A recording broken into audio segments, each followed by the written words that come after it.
Hello my friends, welcome back in my channel. My name is Miro and in today's video I will talk something what can be interesting not just stock photographer but for any photographer, because everyone have the camera and we try make some nice picture, but sometimes we forget about something, and this something is really very important for any photography.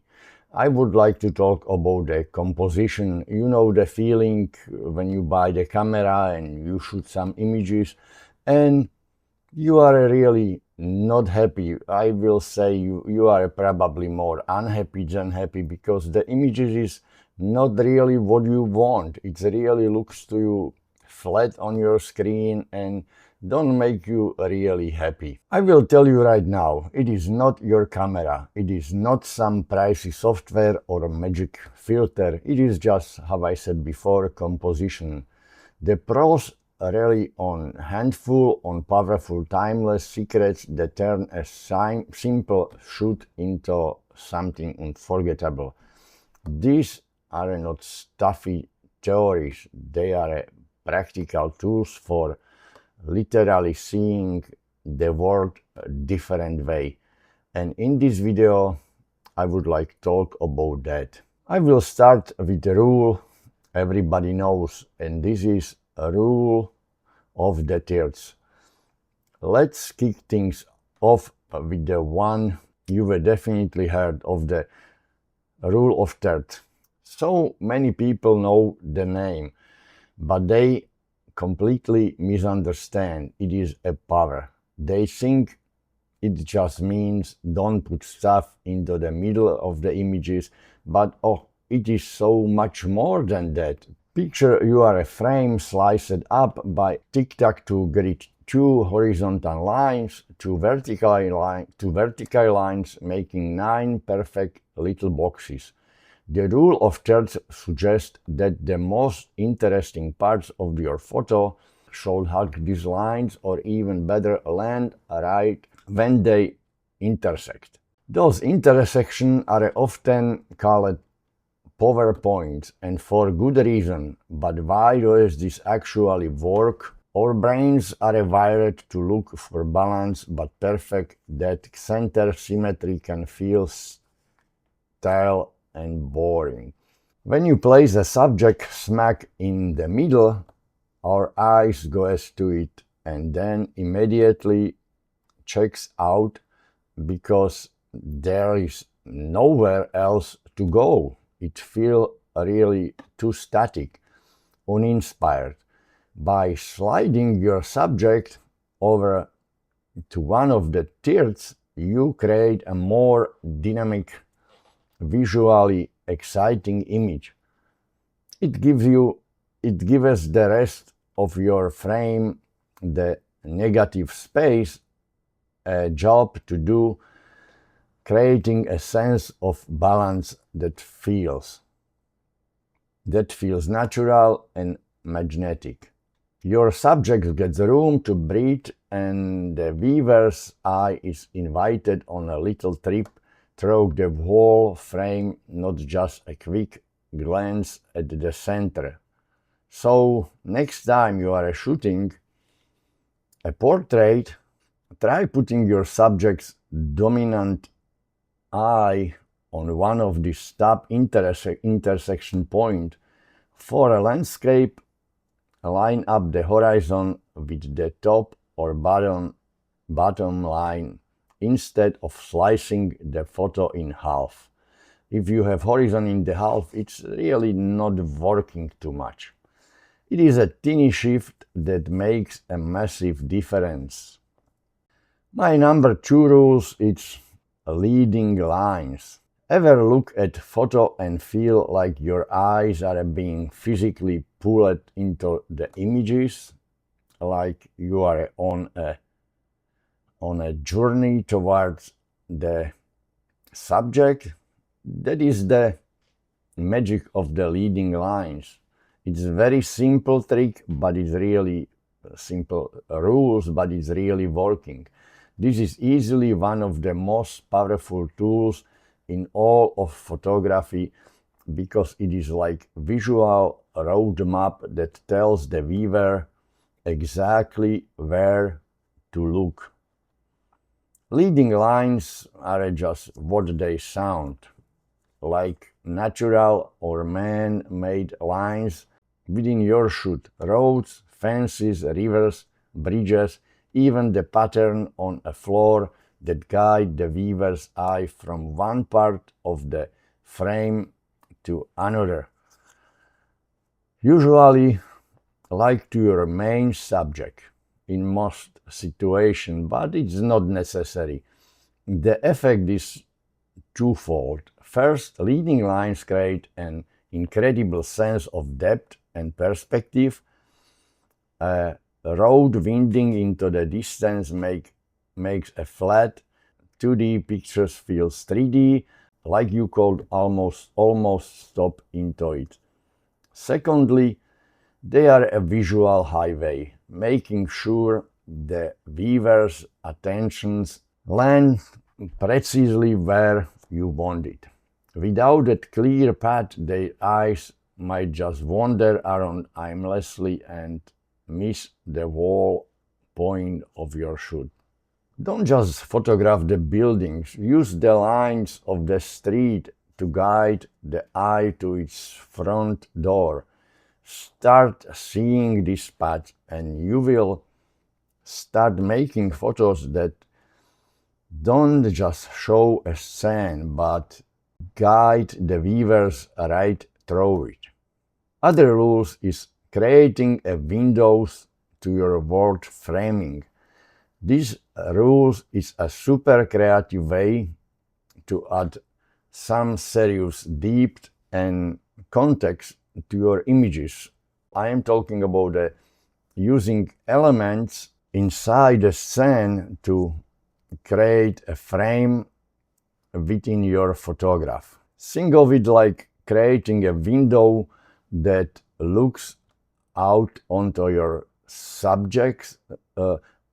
This trick instantly elevates a photo by adding layers, locking the viewer's attention right where you want it. These frames are hiding all around you in plain sight. Common examples are shooting through a doorway or through the window, using overhanging tree branches to frame a landscape or placing your subject inside an archway. These elements create a natural border that separates your subject from the outside world, making it undeniable star of the show. So, why is this so effective? It tells a story. A photo of someone seen through the windows feels much more intimate, maybe even a little mysterious. Landscape framed by dark, leafy branches adds a sense of discovery, as if you are peeking into a secret world. It also creates a powerful sense of depth by establishing a clear foreground, the frame. Midground, it's your subject, and background, the next time you are about to take a picture, just take a step back and look around. Is there an opening you can shoot through, or is there an architectural feature you can use to wrap around your subject? Using a frame within your frame makes you a more deliberate photographer, forcing you to think not just about your subject, but its relationship to the world around it. Other rules is balance and negative space. One of the biggest mistakes I see beginners make is trying to cramp every single inch of the frame with something interesting. They have a fear of empty space. But professional photographers know that what you leave out of the photos is just as important as what you put in. This brings us to the game-changing concept of balance and negative space. Negative space is simple, the empty, uncluttered area around your main subject. And using it right is the secret to making your subject really pop out. A lot of empty space can make a photo feel peaceful, free, or even a little lonely and isolated. Next time you are setting up a shoot, don't just stare at your subjects. Pay attention to what is behind it. Can you move a little to get a cleaner photo of sky? Can you use a wider aperture to blur out a busy background? Embrace the emptiness. It is not wasted space. It is one of the most powerful tools you have. My rules number 5, it is simplification and focus. My final rules is arguably the most important because it is the philosophy that holds all the other rules together. In simplification, I talk about this in my channel many times. I like really simple images and it's really important. It is about figuring out what is absolutely essential to the story you are trying to tell and getting rid of everything else. Every single element in your frames needs a reason to be there. Not everything is necessary and must be there. If it doesn't add to the photo, it is actively taking away from it. If it doesn't have something what is bringing to the images, it's really necessary. A classic beginner mistake is taking photo with no clear subjects or way too many subjects, leaving the viewers totally confused about where they are supposed to look. And the viewer's eye is really not finding nothing important.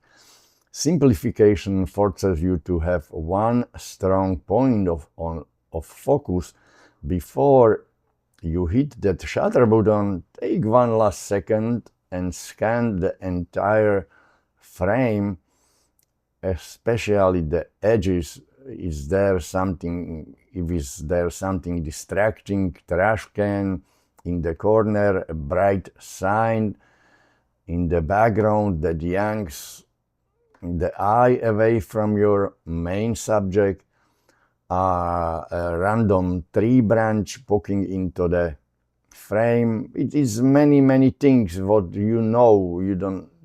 doesn't have to be in the picture, but you miss it. Sometimes it's possible to erase and in post-processing, but not always. And these little details can ruin an otherwise great shoot, and often the fix is that simple. Take just 2 steps to the left, crouch down lower, change your perspective to crop out the clutter right there on the camera. This is much better than doing this in post-processing. By simplifying your composition, you are taking control. You are making a conscious choice about what truly matters, and you are making it impossible for viewer to miss the point. So now you have it. The rule of thirds, leading lines, framing, negative space, and simplification. These 5 rules are the fundamental building blocks of incredible photography. I like to hear from you which one is your favorite, and if you are using some of these rules in your photography. I am talking not just about stock photography. This is important for any photography, and also about the videography. I will be really happy if you let me know which one is your favorite, and just share with me some other rules. I don't know every rules, but I try use this what I mentioned to you any times when it's possible. And remember, these are not rigid laws you have to obey 100% of the time. think of them like language you can use, and you can make your story looks better, because your image is really, it's your story. They are tools to help you to go beyond just documenting what is in front of you and start creating images that are more balanced, dynamic, and packed with meaning. Your camera is just a box. The real instrument is your eye and your mind. By learning to see the world through the lens of these composition rules, you will unlock a whole new level of creativity. Now, stop snapping and start composing. Your best shoot is out there waiting for you, and this will help you grow up your stock photography portfolio also, because this is what people like to see. They like to see the images which is pretty clear, with clear subjects, and these rules will definitely help you with that. Thank you very much for watching, and I hope so I will see you very soon on my next video. And if you like it, click on the like, and I will be happy if you share my channel with your friends if they are a photographer or stock photographer. Thank you very much for watching, and I will talk to you soon in next video.